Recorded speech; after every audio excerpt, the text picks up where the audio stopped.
Next question I have, and this is kind of really an interesting one, because in the times that we're living in, it's really hard to know exactly how to help your kids, and so there seems to be a theme about kids involved in this. But this is a question: with colleges having a agenda, and it's a more liberal agenda, maybe an anti-biblical agenda in many cases, would you suggest sending your kids to them knowing that they will be taught something different than how they've been raised?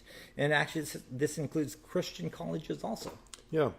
I think that that's something that we need to watch out for. The book of Proverbs talks about raising a child in the way that they should go. And that's in wait a second. I gotta find the verse here.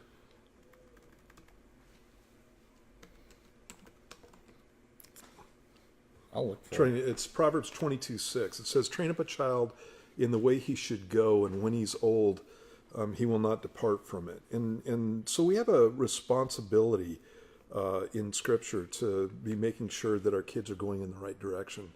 Ephesians chapter 6, the first couple of verses talk about training up a child in the nurture and admonition of the Lord. Yeah. And again, that's the idea that that I'm making sure that my kid is getting good information, and information that's going to help them out in their walk with God. One of the problems that we have, like Mitch was talking about, in modern colleges, is that even though some of these colleges, Princeton is a really good example of that. Princeton was a college that was started by believers. And many of the Ivy League colleges, you have exactly the same thing. They were started by believers, and there's a prestige in being involved with them. But that prestige comes from a long history of truth seekers, basically, people who are going to go after the truth, and not in a way that's necessarily denigrating to Scripture. In fact, in the early 20th century, there's a what would you call it? I guess it was a magazine. I think it's Princeton Review, and I've got theological articles that come out of that were really solid, and that's in the early 1900s.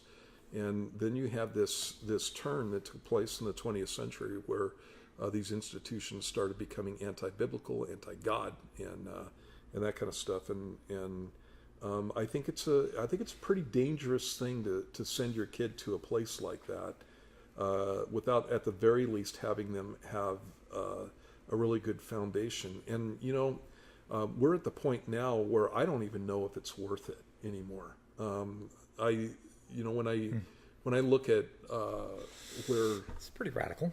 Yeah. When I look at where, like for example, my son's going to college right now, and he's going for a program that's going to be involving him or training him for some work in the medical field. And when you have a situation like that, you're actually dealing in hard science in many instances. You're going to get some evolutionary thought that goes along with that whole thing, but for the most part, what they're doing is they're talking about the body, A and P, anatomy and physiology, right, and that kind of stuff, and how processes work and things like that. And they can throw evolution in with that, but if you're pretty grounded in the idea of the structure of the body and the fact that there is an intelligence that's designed the human body or biology just in general. If you've got that kind of foundation, then you're probably going to be okay, because you're not into a bunch of philosophy. But if you're dealing with other areas, it can get pretty iffy, and you can get kids that just get tweaked because they're taking philosophy classes, right, and that kind of thing, because they're going after a more liberal arts type education. I would be if my kid was going to go into something like that, I would be very careful about that. And it would be a great thing if more Christian colleges were springing up that were just locked in on truth instead of being locked in on modern culture and philosophy and that kind of thing. So that's what I'd be looking for. If I thought my kid was going to be torn up by something like that, I would be intervening, and I would be, I wouldn't necessarily make all their choices for them, but I would be insistent. If I thought my kid was going to get destroyed by a bunch of professors at a college, I would not allow it to happen. I would do something about that. So I was involved in my son's college choice and picking those things and talking to him about being in college. Actually, my kid did Running Start, and so he was going to the local community college, and he had to take a speech class. All right. And what the professor did was he divvied up all the class into groups of four or five. And my son was obviously in a group like that, and he was gone on the day that they were going to pick their speech. And one of the kids was a partier. These are older people. He was 17, 16, 17 at the time, and the people that were in the class were all in their 20s up to their 40s basically. And so one of the kids picked his topic as you were supposed to do a pro and con on this, and the topic was legalizing marijuana. And the kid's a pothead that came up with a topic.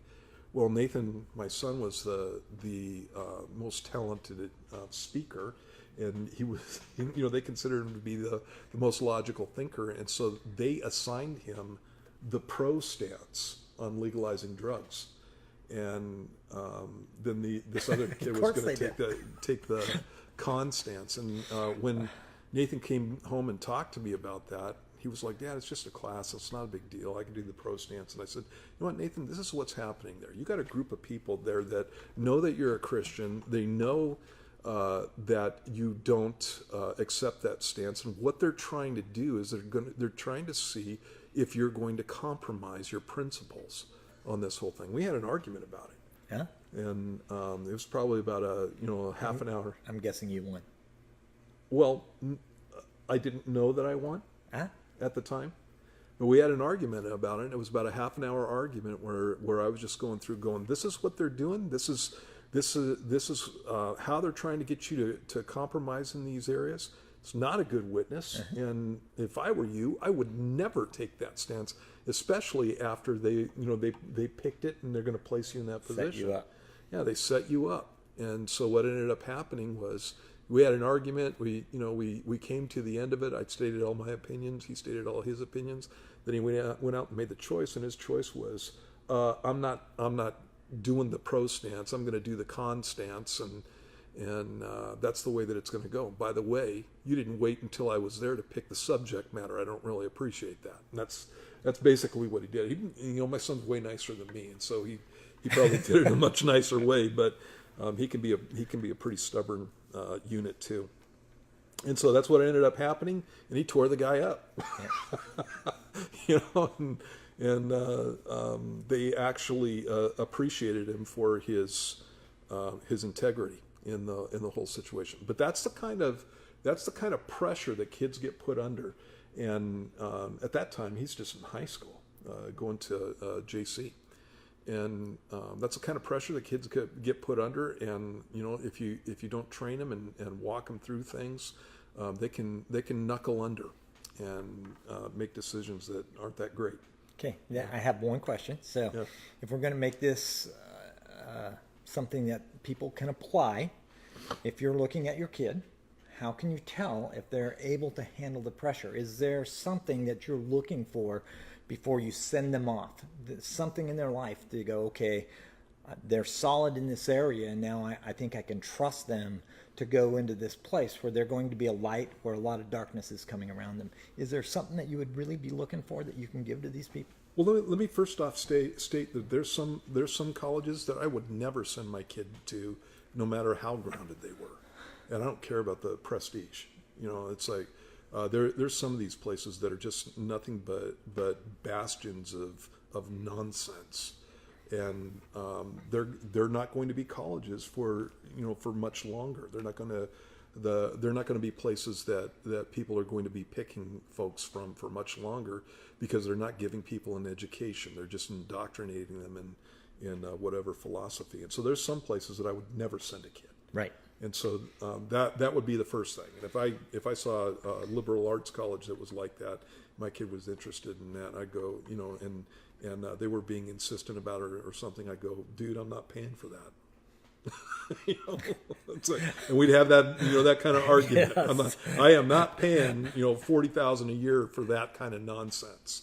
You walk out of that place and you're going to be educated, and it needs to be an education. And as far as your question, again, it's one of those things where you just look at the nature of your kid, and I think that every kid needs to grow up and be able to have a spine and that kind of thing. But if again, I would be looking at that and looking at how he deals with his peers, how he's dealt with teachers in the past who have challenged him or her. I'd be looking at all those things, and if I thought that they couldn't stand up to it, I'd be again real careful about that, and I'd be guiding my kid into certain directions. And so looking for a good Christian college, and just because it's got Christian on the name doesn't mean it's a good college, because there's a lot of places that are just as flaky as all get out, and your kid's not coming out with a good education. They're going to come out indoctrinated. And for a certain amount of money, we'll give you that list of schools. I'm kidding. I don't have a list of those schools. It was one of those things where I went through and I was with my son. I was going through and I was praying about it and preparing him. And actually, that one event that we were just talking about, that hammered some stuff home with him. He's got a good solid attitude towards those things just because of that. So this is what I think I heard you say, that you need to be able to see that your kid's able to make a stand with the world. Okay. Yeah. If they can't make a stand, then they're going to get creamed, and they've got to be able to do that. So you're either going to get them in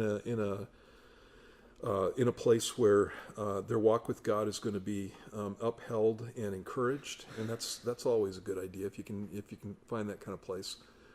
Or the kid's got to be able to make some pretty bold stands in situations, not have to compromise their principles and what they know to be true, which means that you got to educate them. So with my kids, I know some stuff about the evolution and creation debate, and they know it too. And I know some stuff about some of the philosophical debates, and they know it too. It's stuff that we talked about when they were teenagers, and passing that stuff on is a really good idea. You stole my stuff.